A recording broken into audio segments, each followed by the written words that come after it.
देखिए अब अपन एक एक पार्ट को अपन सोल्व करते हैं। नंबर फर्स्ट, वैसे सोल्व तो मैंने सारे पार्ट कर लिए हैं, अब उनके बारे में लिखना है।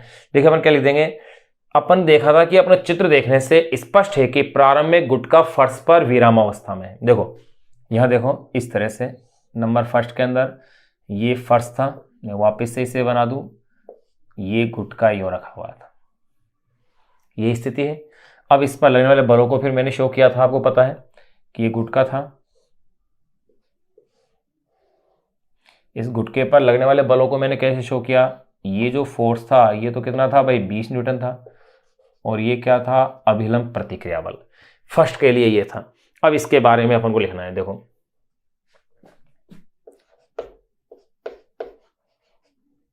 प्रारंभ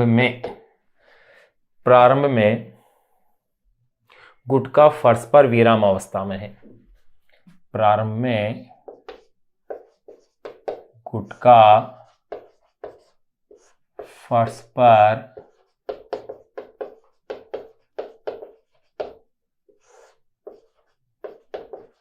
विराम अवस्था में, क्लियर है, विराम अवस्था में है।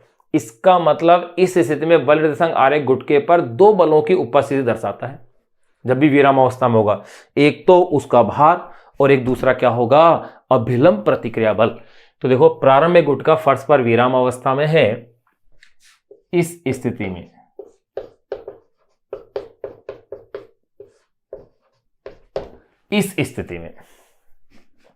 बल निर्देशांक आरेख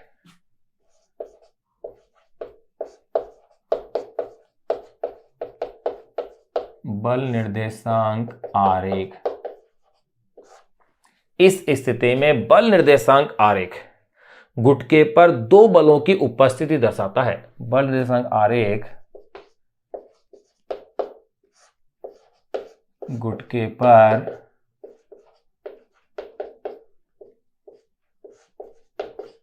दो बलों की उपस्थिति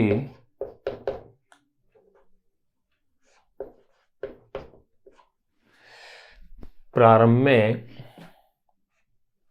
गुटका फर्श पर विराम अवस्था में है, इस स्थिति में बल निर्देशांक आरेख गुटके पर दो बलों की उपस्थिति क्या करता है दर्शाता है। अब देखिएगा इस स्थिति में बल निर्देशांक आरेख गुटके पर दो बलों की उपस्थिति दर्शाता है। कौन कौन से दो बल हैं, एक तो है पृथ्वी द्वारा गुटके पर आरोपित गुरुत्वीय बल, यानी कि गुटके का भार कह सकते हैं, पृथ्वी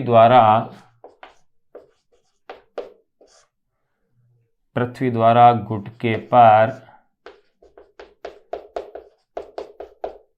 आरोपित गुरुत्वीय बल।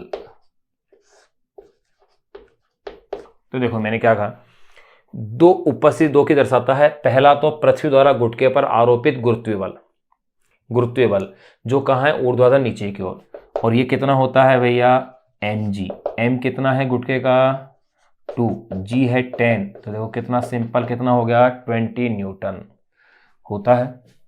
पृथ्वी द्वारा दो बलों की उपस्थिति दर्शाता है। नंबर ए, कौन कौन से दो बल हैं, नंबर ए पृथ्वी द्वारा गुटके पर आरोपित गुरुत्वीय बल यानी कि 20 न्यूटन, ये तो हो गया 20 न्यूटन होगा, एवं नंबर बी दूसरा जो बल होगा वो है फर्श द्वारा गुटके पर आरोपित अभिलंब प्रतिक्रिया बल जो कि n है। फर्श द्वारा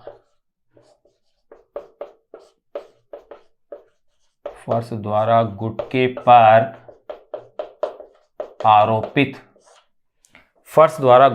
पर आरोपित अभिलंब प्रतिक्रिया बल, गुटके पर आरोपित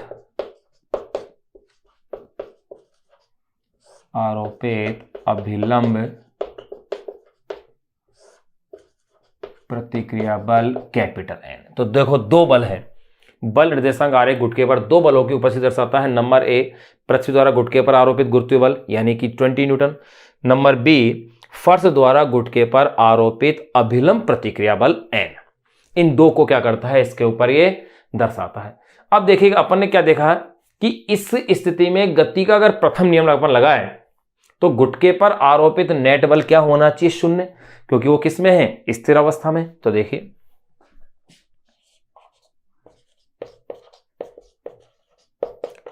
इस स्थिति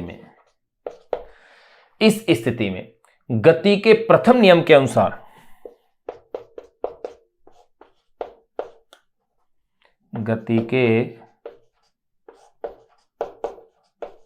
प्रथम नियम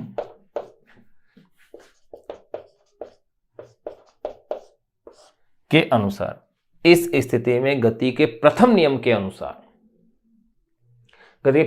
गुटके पर आरोपित नेट बल नियम के अनुसार गुटके पर आरोपित नेट बल, गुटके पर आरोपित नेट बल शून्य। गुटके पर आरोपित नेट बल क्या होगा? शून्य होना चाहिए, शून्य होना चाहिए। इस स्थिति में गति के प्रथम नियम के अनुसार गुटके पर आरोपित नेट बल शून्य होना चाहिए। बिल्कुल बात यही है। अगर ये कुल बल शून्य है तो इसका मतलब n का मान क्या होगा? 20 न्यूटन हो जाएगा, होना चाहिए, जिससे n इज इक्वल टू क्या हो गया? 20 न्यूटन आ गया। अब देखो पूछा क्या था क्वेश्चन में, याद करो। क्वेश्चन में ये पूछा गया था फर्श के धंसने से पूर्व गुटके की फर्श पर क्रिया। तो यूं कह सकते हैं गुटके द्वारा फर्श पर आरोपित बल 20 न्यूटन के बराबर है। तो अपन क्या कह सकते हैं? गुटके द्वारा, देखो क्या कह सकता हूं मैं, गुटके द्वारा फर्श पर आरोपित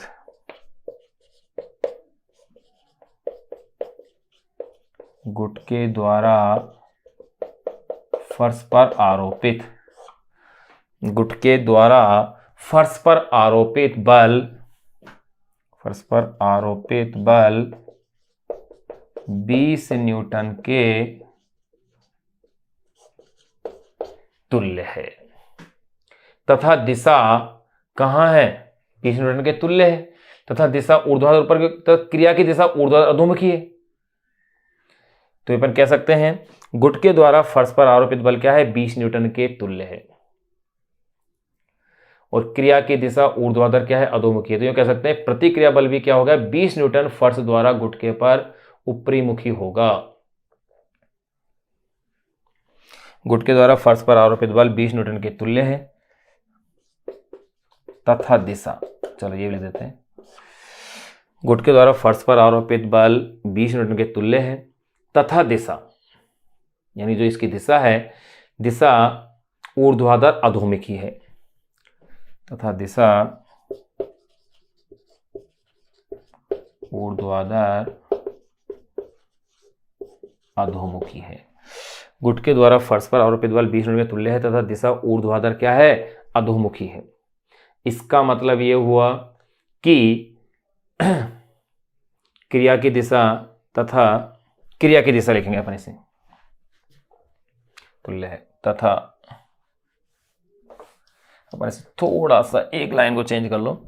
गुटके द्वारा फर्श पर आरोपित बल 20 न्यूटन के तुल्य है तथा क्रिया की दिशा ऊर्ध्वाधर अधोमुखी है तथा क्रिया की दिशा, यूं लिखेंगे अपन, तथा क्रिया की दिशा ऊर्ध्वाधर अधोमुखी है तथा क्रिया की दिशा कैसी है? ऊर्ध्वाधर अधोमुखी है। प्रतिक्रिया बल की अगर बात करें तो देखो वो कितना आ रहा है? प्रतिक्रिया बल N इज इक्वल टू, ये भी कितना आया है मेरे पास? 20 न्यूटन है। फर्श द्वारा गुटके पर N इज इक्वल 20 न्यूटन, फर्श द्वारा गुटके पर 20 न्यूटन, फर्श द्वारा गुटके पर ऊर्ध्वाधर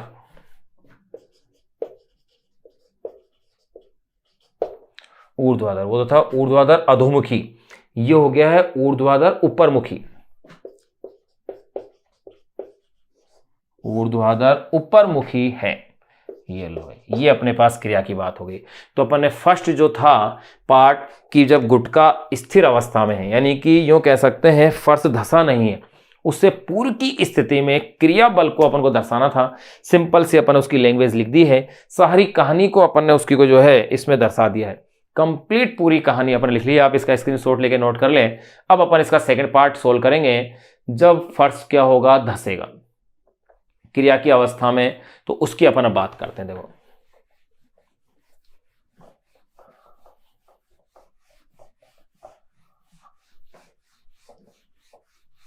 वैसे अपन चित्र तो खैर उसका बना चुके थे, चलो एक बार फिर से और देख लेंगे उसको कि वो किस प्रकार से था।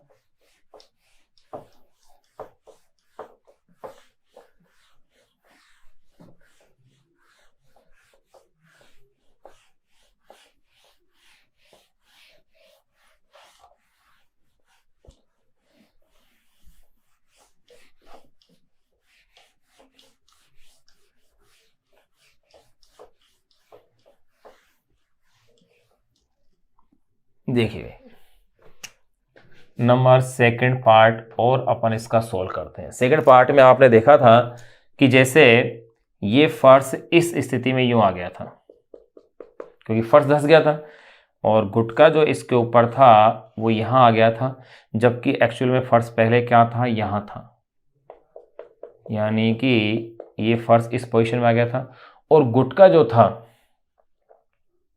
ये लो इतना धसा है तो इतना ही अपन इसकी हाइट ले देंगे इधर से। ये लीजिए, कब धसा था, जब अपन ने इसके ऊपर क्या रख दिया था, एक बेलन रख दिया था।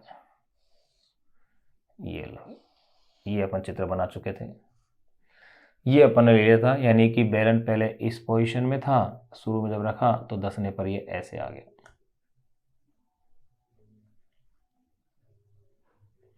फिर अपन ने इसके बल निर्देशांक की भी बात की थी, और ध्यान रहे ये इस डायरेक्शन में आया था, किसके कितने त्वरण से, 0.1 मीटर पर सेकंड स्क्वायर के त्वरण से। अब इस पर अगर इसका मैं गुटके और बेलन सहित बल निर्देशांक की अगर बात करता हूं तो देखिएगा भाई, मैं इसे इस प्रकार से यूं शो कर देता हूं। देखो फटाफट से बना लेते हैं अपन इस प्रकार से यूं शो कर दीजिए। यहां देखें तो इसमें अपन क्या देखते हैं कि यहां इस तरह से, एक तो इसके ऊपर बल, यहां जो बल लग रहा है वो बल कितना हो गया भाई, एक तो हो गया है 27, तो बेल 25 किलोग्राम तो किसका द्रव्यमान था, बेलन का। 2 किलोग्राम किसका था, गुटके का, इंटू जी का मान 10, यानी कि 270 न्यूटन था। अब इसका ये प्रतिक्रिया बल, ये लो आपकी बार, इसे क्या ले दिया मैंने, एन डैश, और ये हो गया है गुटके प्लस बेलन। गुटके प्लस बेलन द्वारा निर्मित निकाय का,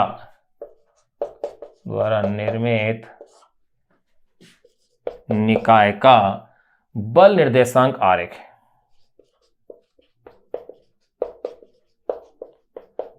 का बल निर्देशांक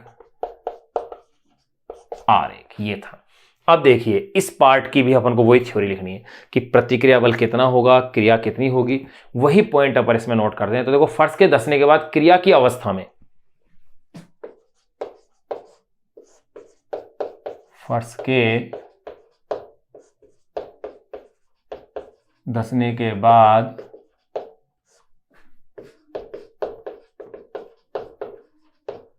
क्रिया की अवस्था में, फर्श के धंसने के बाद, फर्श के धंसने के बाद क्रिया की अवस्था में अगर देखें, गुटका तथा बेलन दोनों मिलकर, क्रिया की अवस्था में गुटका वे बेलन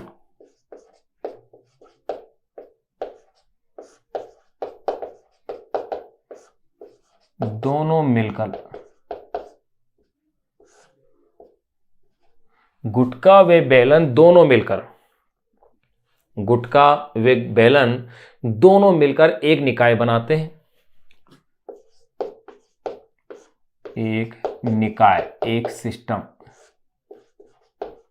एक निकाय बनाते हैं। फर्श के धंसने के बाद क्रिया की अवस्था में गुटका व बेलन दोनों मिलकर क्या करते हैं, एक निकाय बनाते हैं। इस अवस्था में बल निर्देशांक आरेख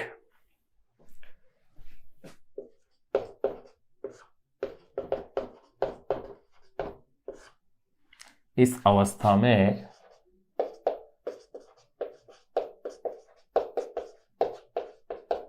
बल निर्देशांक आरेख, इस अवस्था में बल निर्देशांक आरेख निकाय पर दो बलों की उपस्थिति को दर्शाता है। आरेख निकाय पर दो बलों की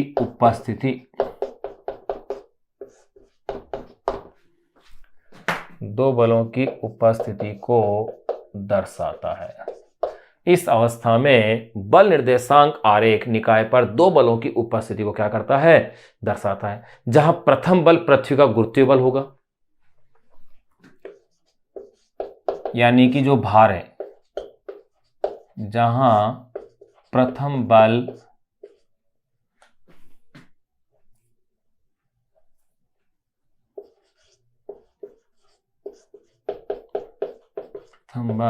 पृथ्वी का गुरुत्वीय बल यानी कि mg है, वो कह सकते हैं उसका भार।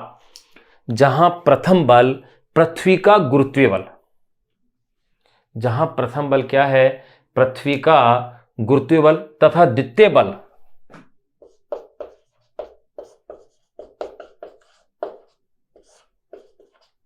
अब द्वितीय बल आप चित्र में देख लो। प्रथम बल तो गुरुत्वीय भार हो गया, गुरुत्वीय बल हो गया 270 न्यूटन, और द्वितीय बल कौन सा हो गया इसमें, अभिलंब प्रतिक्रिया बल, तथा द्वितीय बल फर्श का अभिलंब बल n डैश है, तथा द्वितीय बल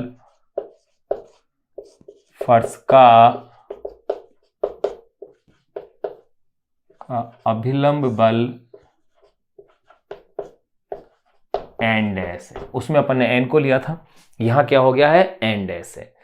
लेकिन इनमें गुटके और बेलन के आंतरिक बल शामिल नहीं होते हैं, रखना। लेकिन इनमें गुटके व बेलन के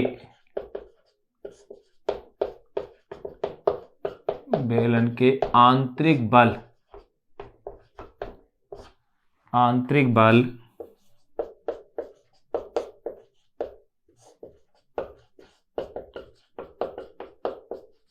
शामिल नहीं होते हैं। लेकिन इनमें गुटके व बेलन के आंतरिक बल शामिल नहीं होते हैं। अब देखिएगा, ये इसको अलग कर दें अपन। तो अगर अपन इसी में अब आगे देखें तो देखिए अपन क्या कह सकते हैं, ये शामिल तो इसके अंदर होते नहीं है। इस स्थिति में न्यूटन की गति के द्वितीय नियम से जो गति वाला बल होगा वो इनके डिफरेंस से निकलेगा, क्योंकि F = m है। देखो इस स्थिति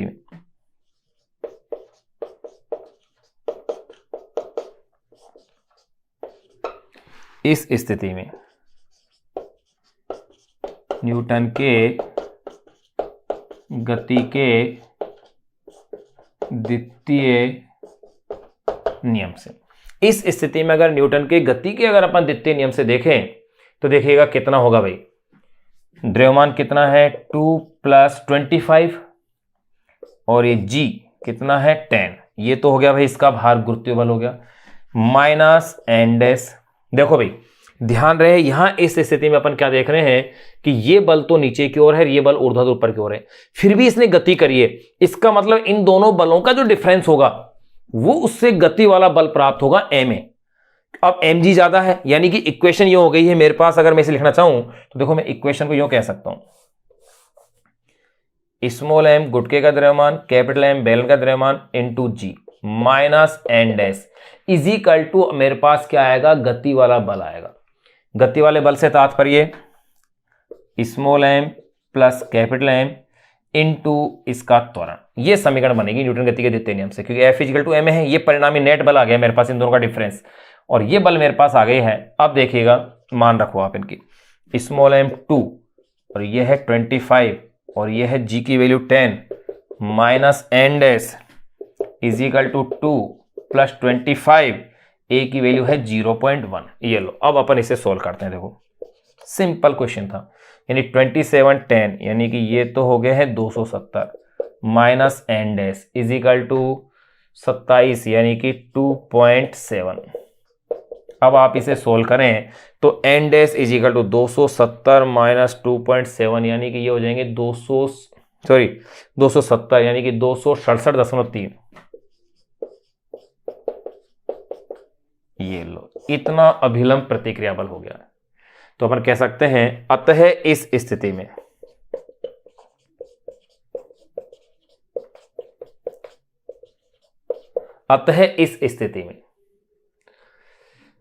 फर्श पर निकाय की क्रिया, अतः इस स्थिति में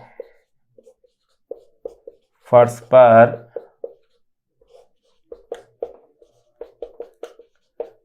पर निकाय की क्रिया 267.3 न्यूटन है, जिसकी दिशा ऊर्ध्वाधर अधोमुखी है,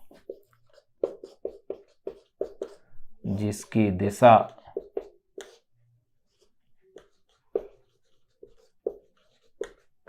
ऊर्ध्वाधर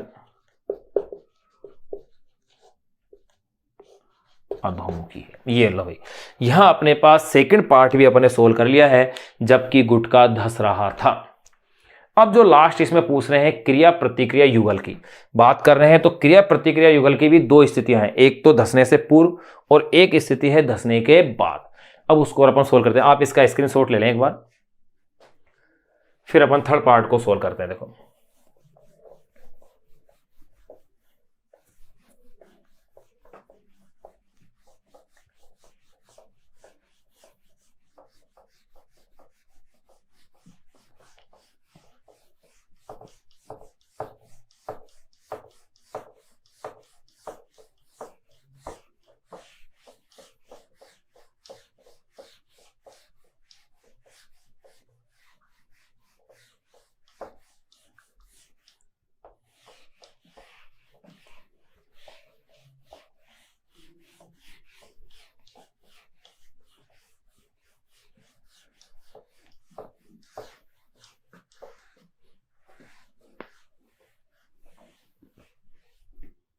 देखिए भाई, नंबर थर्ड पार्ट,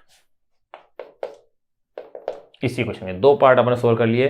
क्रिया प्रतिक्रिया युगल अपन को छांटना है। क्रिया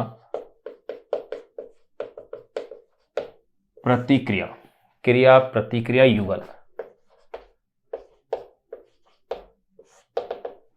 देखिए, अब इसमें भी अपने पास आपको पता है दो स्थितियां हैं। पहली स्थिति फर्श के धंसने से पूर्व,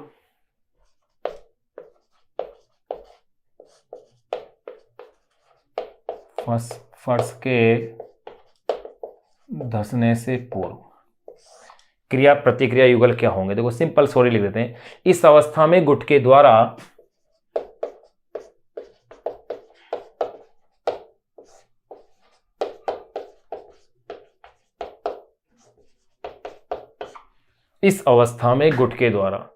फर्श पर आरोपित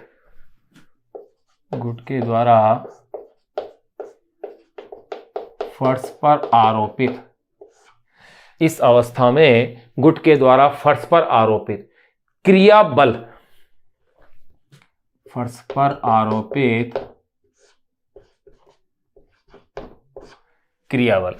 इस अवस्था में गुटके द्वारा फर्श पर आरोपित क्रियाबल तथा फर्श द्वारा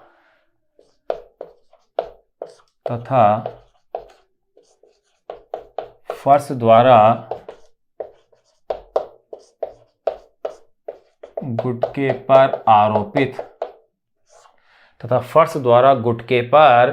आरोपित प्रतिक्रिया बल,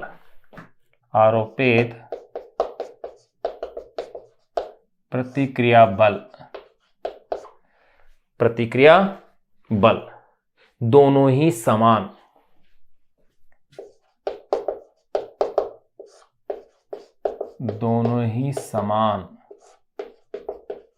अर्थात कितने थे भाई, 20 न्यूटन आ रहे थे। दोनों ही समान अर्थात 20 न्यूटन तथा ऊपरी मुखी 20 न्यूटन तथा ऊपरी मुखी है। ये लो भाई, ये अपने पास ये पार्ट अपन ने कंप्लीट कर दिया इसका। फिर इसके बाद है नंबर बी। ये क्या कह रहे हैं, फर्श के धंसने से पूर्व था। अब कौन सी बात आ जाएगी, फर्श के धंसने के बाद। देखो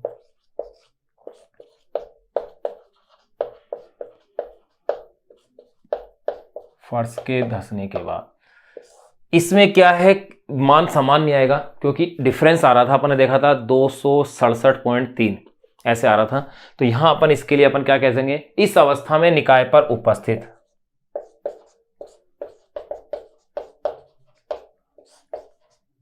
इस अवस्था में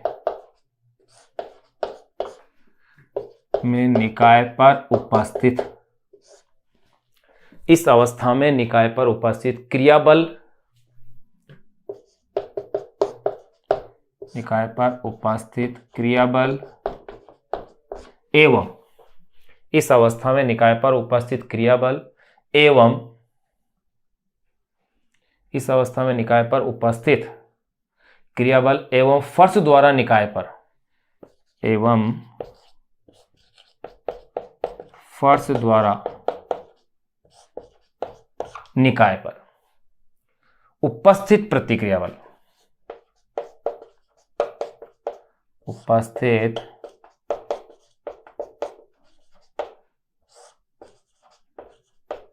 प्रतिक्रिया बल दोनों समान अर्थात 270 न्यूटन है, दोनों समान।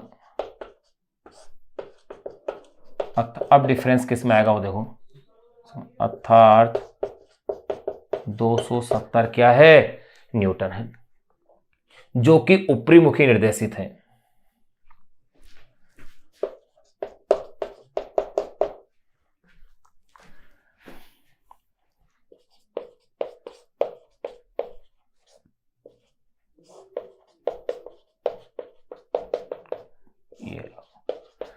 जो कि ऊपरी मुखी क्या है अपने पास निर्देशित है, ये अपने देख लिया है। अब देखिएगा, तथा इस स्थिति में गुटके द्वारा बेलन पर आरोपित बल,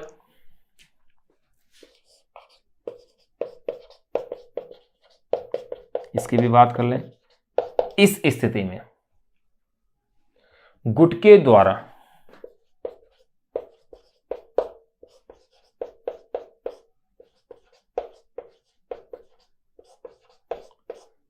बेलन पर आरोपित बल,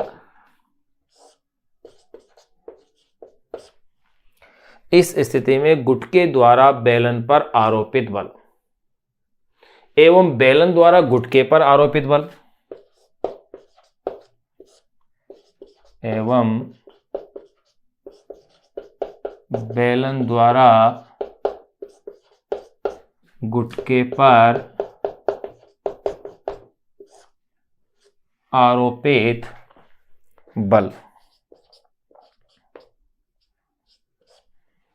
गुटके द्वारा बेलन पर आरोपित बल एवं बेलन द्वारा गुटके पर आरोपित बल भी एक क्रिया प्रतिक्रिया युगल का निर्माण करते हैं,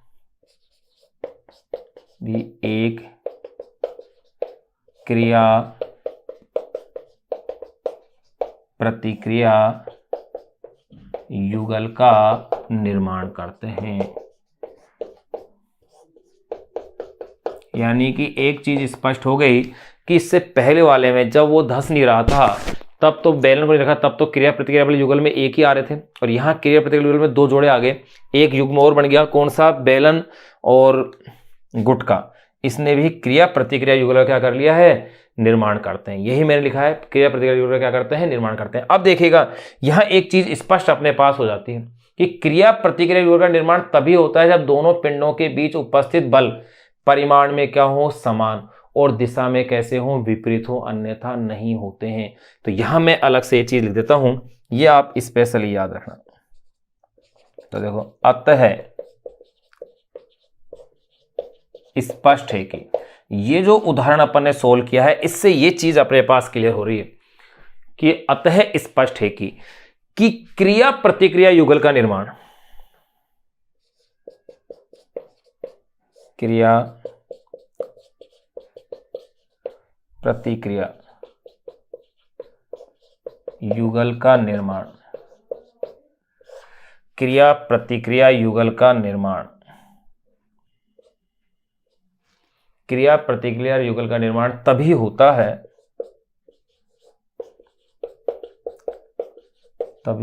है, जब दोनों पिंडों के बीच उपस्थित बल, जब दोनों पिंडों के मध्य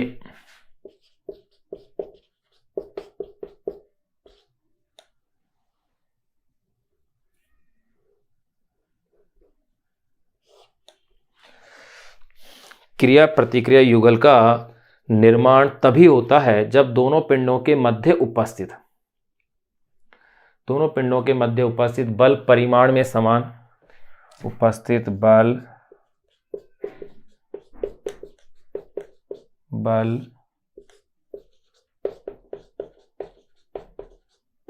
परिमाण में समान तथा दिशा में एवं दिशा में विपरीत होते हैं।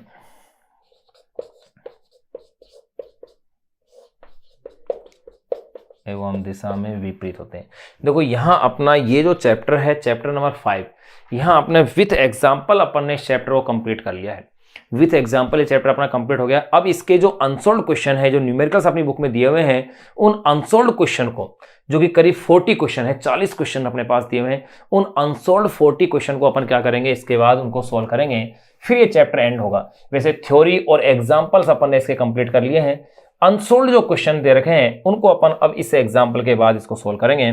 चैप्टर नंबर 5, जिसके कि अपन ने सारी थ्योरी कॉन्सेप्ट, सारे एग्जाम्पल्स अपन ने क्लियर इसके कर लिए हैं, एग्जाम्पल्स भी अपन ने कंप्लीटली इसके सोल्व कर लिए हैं, और साथ के साथ ही अपन ने इसकी थ्योरी भी साथ साथ क्लियर कर ली है।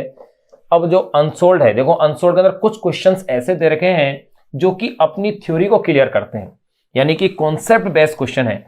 उन क्वेश्चनों को आपको स्पेशल ही ध्यान देना है, ताकि आपका विशेष सब्जेक्ट विशेष में विशेष रूप से सब्जेक्ट आपका क्या हो, इसमें तैयार हो सके।